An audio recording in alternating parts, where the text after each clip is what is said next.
கிரகம் இல்லாதவன் கர்ணதாரம் இல்லாமல் ஓடக்காரனுக்கு காசு கொடுக்காம அக்கறை போறதுக்காக ஓடத்தை அவுத்துக்கிட்டான். ஓடக்காரன் தூங்குற போது அவன் வடக்க போகும்னு நினைச்சுன்னு அவுத்தான்.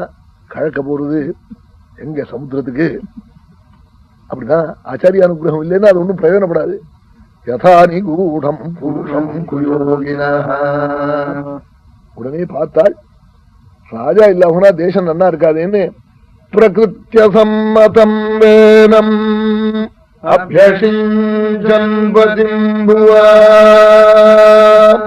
பிரஜைகளுக்கு இஷ்டம் இல்லை வேண ராஜாவா பண்றதுல. ஆனாலும் ராஜா இல்லாம இருக்கக்கூடாதுன்னு எல்லாருமா மந்திரிகள் எல்லாம் சேர்ந்து வேணன ராஜாவா பண்ணினாள். ராஜ்ய பட்டாபிஷேகம் ஆச்சோ இல்லையோ ஒரு பில்லு அன்னைக்கே கொண்டு வந்தானா சாப்பிடாம. என்ன கொண்டு வந்தான்? யாகம் பண்ணப்படாது, ஸ்ராத்தம் பண்ணப்படாது, தானம் பண்ணப்படாது. இந்த 3 பில்லும் உடனே அன்னைக்கே அவசர சட்டம் கொண்டு வந்தானா. நயஷ்டவ்யம் நதாதவ்யம் நஹோதவ்யம் த்விஜாக்வஜிதி இதின்யவாதயத் பிரம்மம் பேதி கோஷேண சர்வசஹ.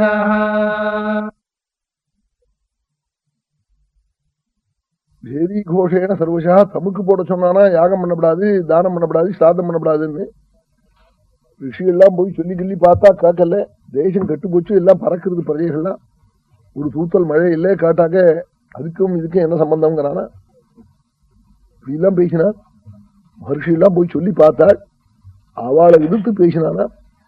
நேர ரட்சிக்கிற பர்த்தாவை விட்டுவிட்டு ஜாரணான பத்திய உபாசிக்கிறா போல நேர தெரியுற என்ன விட்டுவிட்டு பாலிஷாபதயூயம் வை அதர்மே தர்மமானினஹ ஏவதி தம்பதிம் ஹித்வா பதிமுபாசதே. ஜாரபதியை உபாசிப்பது போல பிரத்யட்சமாயிருக்கிற என்ன விட்டுவிட்டு இனிமே பகவானாது கோ யஜ்ஞ புருஷோ நாம யார் யஜ்ஞ புருஷன்னு தனியா என்ன தவிர்த்து நானாம். உடனே ரிஷி எல்லாம் பார்த்தாள். நிஜக்னூம்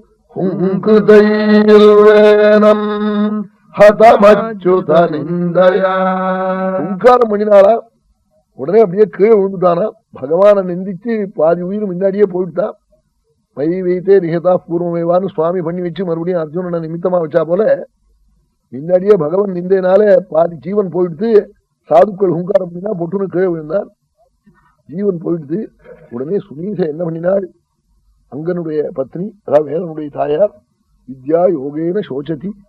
அந்த சரீரத்தை எடுத்து யாரோ மகான்கள் பால்யத்துல சொன்னாலாம், உனக்கு பின்னாடி ஒரு கஷ்டம் வரப்போறதம்மா, ஒரு மந்திரம் இன்னைக்கு உபதேசம் பண்றேன், இதை ஜபம் பண்ணு, இந்த சரீரம் நாராம இருக்க முடியா பண்ணி வச்சுக்கலாம் அப்படின்னு சொன்னாள். அவ என்னத்துக்காக சொன்னா பெரியவாள்னு அவளுக்கு அப்ப தெரியாது. இப்ப புரிஞ்சுது. அந்த சரீரத்தை எடுத்து வித்யா பலத்தினாலே, இந்த மந்திர பலத்தினால ரட்சிச்சு வச்சிருந்தாள். எண்ணெய் கொப்பரையெல்லாம் நாராம பண்ணி வச்சிருந்தாள். ராஜாவை வாண்டான்னு போட்டா ரிஷிகள்லாம். கொஞ்ச நாள் ஆச்சு, யோகியெல்லாம் திருட ஆரம்பிச்சுட்டானா. அவன் போலீஸ் ஸ்டேஷன் அயோக்கியர்களுக்காக இல்லை, யோக்கியாளா இருக்கிறதுக்காக. இல்லாமனா பிரச்சாரத்துக்குள்ள இந்த மாங்காயும் தேங்காயும் நல்லவர் கூட போய் எடுக்கிறார். என்னமோ கிடைச்ச மட்டும் கிடைக்கட்டுமே, ஆரணா வைக்கிறதுன்னு அப்படி தோணி போயிடும். யோக்கியம் எடுக்காம இருக்கிறதுக்காக தான் ஜெகத்து மூக்க எல்லாரும் தப்பான காரியம் பண்ண ஆரம்பிச்சுட்டாள். அப்போ உடனே ரிஷி எல்லாம் வந்தாள். என்ன அங்க பார்த்தாலும் ஒரே ரிஷுக்களா ஆயிட்டாள். எல்லாரும் திருடுறானா. அந்த குடும்பத்துல ஆறாவது பந்துக்கள் இருந்தா அவளையாவது ஸ்தாபனம் பண்ணி அந்த ராஜ்யத்தை விருத்தி பண்ணுவோம்னு காட்டாள். இப்போ சுனீத அழுது சொன்னாலாம், காலில் விழுந்து, சரீரத்தை ரட்சிச்சிருக்கேன், நீங்கெல்லாம் தபஸ்விகள், அந்த சரீரத்திலிருந்து ஏதாவது ஒரு குழந்தைய ஒண்ணு பண்ணி இவன் வம்சம் வழங்க முடியா பண்ணணும்னு சொன்னாளா. உடனே ஆகாந்தாள். சரீரத்தை கொண்டு வர சொல்லி தொடைய கடைஞ்சாள். அரணி கடைகிறா போல கடைஞ்சு எடுத்தாள். அதுல இருந்து கருத்த சரீரத்தோட செம்பட்ட மயிரோட ஒரு முழத்துல ஒரு காக்க கிருஷ்ணாங்கனாய் ஒருத்தன் உண்டானான். பார்த்தாள். அவன் நன்னா இல்லை, ராஜ்யத்துக்கு அருகம் இல்லைன்னு தோணித்தது. கீழே உட்காந்து நிஷிதான்னு சொன்னாள். கீழே உட்காந்துன்னா கண்ணால் ஜலம் விட்டுண்டே இருந்தான். கீழே உட்காந்துனான். நீ பறந்து காட்டுக்கு போனாள். அதுல இருந்தா சனிஷாத தத்தோபவது, அதுல இருந்தா நிஷாத ஜாத்தியே உண்டாச்சான். அவன் இடத்துல இருந்து அவனை காட்டுக்கு அனுப்பிச்சு விட்டாள். அப்படி காட்டுல ஜீவிக்கிற ஜனங்கள்லாம் அவன் இடத்துல இருந்து உண்டாச்சான். மறுபடியும் வலதுகையை கடைஞ்சாள்.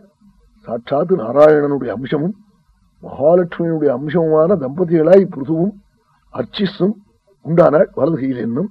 உடனே ஆகாசத்திலிருந்து விவாத்தியம், கந்தர்வகானம், அப்சரசுகள் நர்த்தனம், புஷ்ப வருஷம், அப்படியே பகவத் ரூபம், மகாலட்சுமியினுடைய அம்சம் அர்ச்சிசு தம்பதிகளா உண்டானாள்.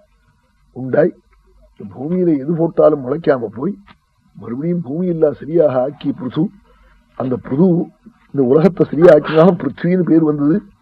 அவனுக்கு புத்திரியாக ஆனாள். வேணன் பண்ணின அதர்மத்தை சரி பண்றதுக்கு ரொம்ப சிரமமா போச்சு. என்னமோ அதர்மம் கொஞ்சம் பண்ணிட்டு போடுவான், பண்ணிட்டு போட்டானா அது பின்னாடி 2-3 தலைமுறைக்கு சரி பண்ண முடியாம போயிடும். பிருது ரொம்ப சிரமப்பட்டு தானசமங்கள்லாம் பண்ணி கிண்ணி பல நல்ல காரியங்களை பண்ணி யஜ்ஞங்கள்லாம் பண்ணி கங்காயமுனா சங்கமத்துல போய் தர்மம் சொல்லி சனகாதிகள் இவரை தேடிக்கிட்டு பிருதுவை தேடிக்கிட்டு அப்ப சொன்னாலாம் சனகாதிகளை பார்த்து, என்ன பாக்கியம் நான் பண்ணினேன். தீர்த்தபாதீய பாததீர்த்த விவர்ஜிதாः வியாளாலயத்ருமாவைதே அரிக்தாகில சம்பதா. எந்த கிரகத்துல மகான்கள் பாத பிரட்சாளனம் பண்ணி அவ கால் படலையோ அதெல்லாம் பாழும் பாம்பு வசிக்க போற மரம் முளைக்க போறதுன்னு விட்டாள். அது எத்தனை அரிக்தாகில சம்பதா, இரும்பு பெட்டி இருக்கட்டும், தங்க பிளேட் இருக்கட்டும், எத்தனை தங்கம் வெள்ளி இருக்கட்டும், பிரயோஜனம் இல்லை. எத்ருஹா தீர்த்தபாதீய பாததீர்த்த விவர்ஜிதா. கங்கா ஜனகமான சரணத்தோடைய பிரபுவனுடைய சரணத்தை தியானம் பண்ற மகான்களுடைய சரணம் படாத வீடெல்லாம் அப்படி பாழும் பாம்பு சித்திக்கிற மரம் முளைக்க போறது. எங்காத்துக்கு நீங்க வந்தேளே, நான் என்ன பாக்கியம் பண்ணினேன்னு சனகாதிகளை சொல்லி பூஜை பண்ணினாள். அதுக்கு சனகாதிகள் சொன்னா, நாங்க உங்காத்துக்கு வந்தோமே, இங்க அசத்துங்கிட்ட போய் மாட்டிக்காம இங்க வந்தோமே, சங்கமக்கலு சாதுனா உபயேஷாஞ்ச சம்மதா, நல்லவாழ் இடத்துல நல்லவாழ் போய் சேர்றது ஒரு பெரிய பாக்கியம் சொல்லி உடனே உபதேசம் பண்ணினாள் பிருதுவுக்கு. பிருது காட்டாள், சாஸ்திர சாரத்தை எனக்கு சொல்லணும்னாள். சனகாதிகள் சொன்னாலாம், சாஸ்திரேஸ்வியானே வசுனிஷ்சிதோ நிருணாம் அசங்காத்மௌ யதிரிக்த ஆத்மனி பிரம்மணி நிர்குணேச்சயா. சாஸ்திரத்துல தீர்மானம் பண்ணி கொடுத்த சாரம் இதுதான் நாள். சனகாதிகள் என்ன நாள், பரமாத்மாவனிடத்துல சித்தத்தை செலுத்தணும், பரமாத்ம வத்திரிக்தமான வஸ்துக்கள்ல வாஸ்தவமான பிரேமையை வைக்கப்படாது. இதான் சாஸ்திரசாரம் நாள். சாஸ்திரேஸ்வியானேவ சுனிஷ்சிதோ நிருணாம் க்ஷேமஸ்ய சத்யக் விமுஷேஷு ஹேது அசங்காத்மௌ யதிரிக்த ஆத்மனி. அசங்க ஆத்ம வத்திரிக்தே, ஆத்ம வத்திரிக்தே பதார்த்தே அசங்கம். ஆத்மனி பிரம்மணி நிர்குணேச்சய. பரமாத்மஸ்வரூபத்தில் திருடமான புத்தி வேணும். பகவத் வத்திரிக்தமான பதார்த்தங்கள்ல மேலுக்கு வருஷம் போடணும், பிரியம் இருக்கா போலே வாஸ்தவமான பிரேமை அடையப்படாது. இதான் சாஸ்திரசாரம்னு சொன்னாலாம் சனகாதிகள். ஆச்சரியப்பட்டாள். அதுக்கு சாதனங்கள்லாம் சொன்னாள். பகவானே நேரம் வந்தாள் பிருதுவுக்கு. யஜ்ஞத்துல என்ன வேணும்னு காட்டாள் பகவான் பிருதுவே. பிருது என்ன சொன்னால், எனக்கு 2 காது போராது, என் காலில இருந்து தலை மட்டும் 10,000 காது எனக்கு வேணும்னாளா. அப்பா எனத்துக்காடா காக்குறேன்னாளா. மகான்கள் மனமுருகி சொல்ற பகவத் குணத்தை நான் 2 காதால காட்டா போறாது. மகத்தமாந்தர் ஹிருதயான் முகச்சுதா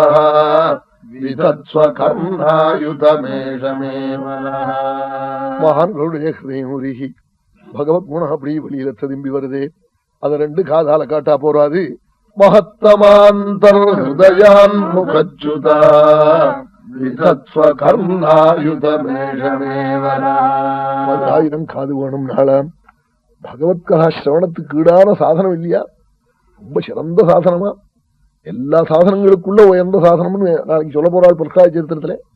அப்படிப்பட்ட சாதனம் பிரார்த்திச்சான். பிருதுவனுடைய ராஜ்யத்தை சொல்லி அப்புறம் அந்த வம்சத்துல பிராச்சீன பரிசு ஒரு பிரபு உண்டானான்.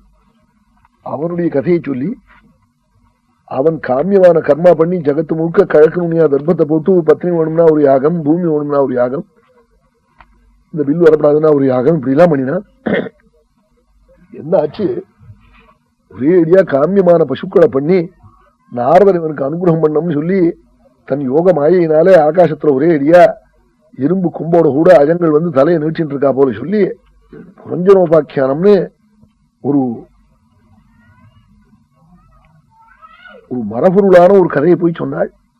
புரஞ்சனன் ஒரு ராஜா, அந்த ராஜாவுக்கு அவிஜாதன் ஒரு ஸ்னிக்தன், அவன் பெரிய பிரபு, அவன் ஸ்நேகிதன்கிறத மறந்துவிட்டு இந்த புரஞ்சனன் ஊரெல்லாம் அலைஞ்சி சிரமப்பட்டு ஒரு கிரகம் கட்டணும், ஒரு பட்டணம், பெரிய பட்டணத்தை நிர்மாணம் பண்ணணும்னு இந்த ராஜா ஊரெல்லாம் அலைஞ்சா.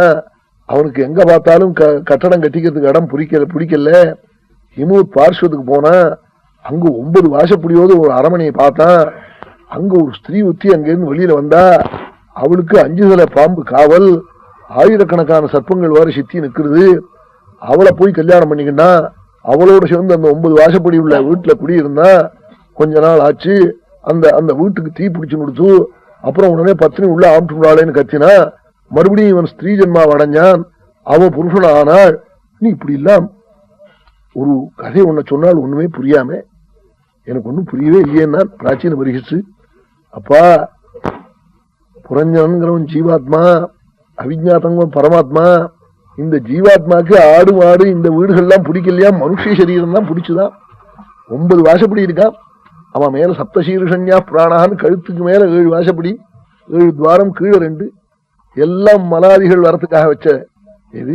சப்தத்தை கேட்கறது. இப்போ ஒரு பெரிய மகாராஜா அரமனையில ஸ்நானத்துக்கு போறதுக்கு ஒரு வாசப்படி வச்சுருப்போம், சாப்பிட போறதுக்கு ஒரு வாசப்படி வச்சுருப்போம். அது மாதிரி இந்த ஜீவாத்மா வெளியில போறதுக்காக 9 வாசப்படியா. இதுல இந்த புத்தின்னு சொன்னவளதான் ஸ்திரீ, 5 தலை பாம்புன்னு சொன்னது பஞ்ச பிராணன், இன்னும் பல ஸ்திரீகள் கூட இருந்தாங்கிறது மனோவிருத்திகள். இப்படி அதுல தீ பிடிச்சுக்கிட்டு எரிஞ்சதுன்னு சொன்னாலே ஜுவராதி பாதம் வந்து இந்த சரீரமானது போற போது இவன் கதறி, அதனால அந்த பத்னியை நினைச்சு அவள் இவன் நினைச்சு இவன் ஸ்திரீயாக ஆகி அவள் புருஷனாக ஆகி கடைசியில வந்து அப்பா உன் சகாவான அவிஜாத்தனை ஸ்மரிச்சு கூடா பரமாத்மாவேன்னு சொல்லி பரமாத்மாவை ஸ்மரிச்சு அதுல இருந்து க்ஷேமத்தை அடைஞ்சான்னு இப்படி ஒரு சரித்திரத்தை சொல்லி பிராச்சீன பரிகர்ஷுக்கு ஞானோதயம் உண்டாக முடியாது அனுகிரகம் பண்ணினாள் நாரதர். அப்படி அனுகிரகிச்சு ரட்சிச்சாள். இந்த சரித்திரத்தை போய் சொன்னாள். பிராச்சீன பரிகர்ஷுக்கு பிரச்சேதசுகள்னு 10 பிள்ளைகள். அந்த 10 பிள்ளைகளுக்கு தட்சன் ஒரு பிள்ளை பிறந்தான். அந்த தட்சனுடைய கதையை பின்னாடி சொல்ல போறாள். இதோட 4வது சர்க்கத்தை முடிச்சால் மைத்ரேய சுவாமி விதுரருக்கு உபதேசம் பண்ணது ஆயிடுது. 5வது ஸ்கந்தம் இன்னமே ஆரம்பம்.